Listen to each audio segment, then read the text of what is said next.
किती वाटलं मिळणार आहेत का आपल्याला?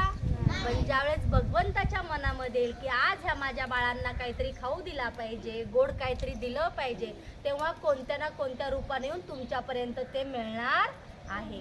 त्याच्यामुळं आज पुस्तक दिनाच्या दिवशी आपण काय करूया, सगळ्यांनी प्रयत्न करूया आणि एक निश्चय करूया, मी रोज थोडंसं ज्ञान वेचण्याचा प्रयत्न करणार, वेगळं पुस्तक वाचण्याचा प्रयत्न करणार, जे मला शिकायला मिळालं पाहिजे आणि ज्याच्यामुळे माझ्या आईवडिलांच्या नावलौकिकात थोडा भर पडला पाहिजे. माझ्या वागण्यामुळे माझ्या आईला कोणी चांगलं नाही म्हटलं ना बाळांनो तरी एक वेळेस चालेल, पण माझ्या वागण्यामुळे माझ्या आईला कोणी नावं ठेवता कामा नये, एवढा निश्चय आज तुम्ही करा आणि आज प्रण करा की माझ्यामुळं माझ्या आईवडिलांचं नाव खराब होणार नाही. मी आजपासून 2 ओळी का होईना पण वेगळ्या, मग तुम्ही पेपरमधल्या वाचल्या तरी चालेल, पुढे एखादी पाटी लिहिली असती, सुविचारलेला असेल तो वाचला तरी चालेल.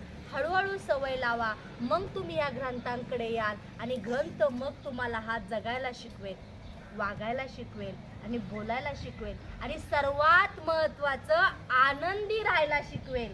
आपण आनंदी राहतो का रे? नाही.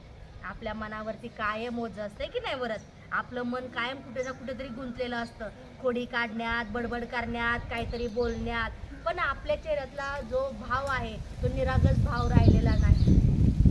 कुठं कसं बोलायचं, त्याला मार कसा बसवायचा, काय कसं करायचं, हे कायम षडयंत्र तुमच्या डोक्यामध्ये असतं. लहान मुलांनी लहान मुलांसारखं राहावं, त्यांच्यासारखं बोलावं. हां, मग आजपासून काय करणार सगळेजण सांगा मला? अरे वा, अजून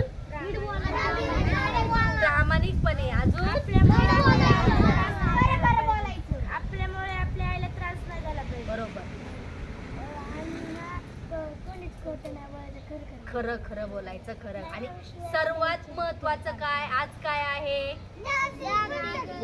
जागतिक पुस्तक दिन. आज काय निश्चय करणार तुम्ही सगळे? हा, अरे वा, छान, व्हेरी गुड. आनंदी राहणार आणि जे जे जिथं जिथं वाचायला मिळेल तिथे आपण वाचणार. मग आपण सगळ्यांना संदेश देऊया, काय देऊया? वाचाल तर वाचाल, म्हणा सगळ्यांनी.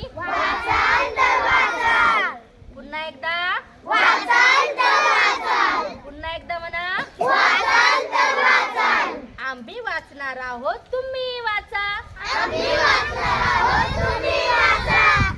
वाचणार आहोत, तुम्ही वाचा. पण नक्की वाचणार ना?